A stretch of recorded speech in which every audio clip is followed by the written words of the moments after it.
naglakbay na mag-isa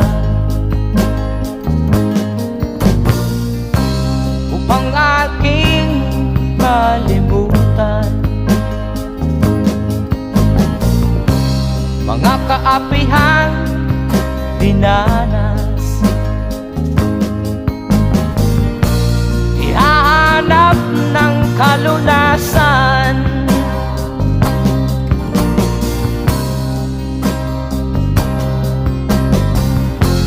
kami hinamak ng lubusan, hinapit, tinatawanan, kami itinuring na basahan.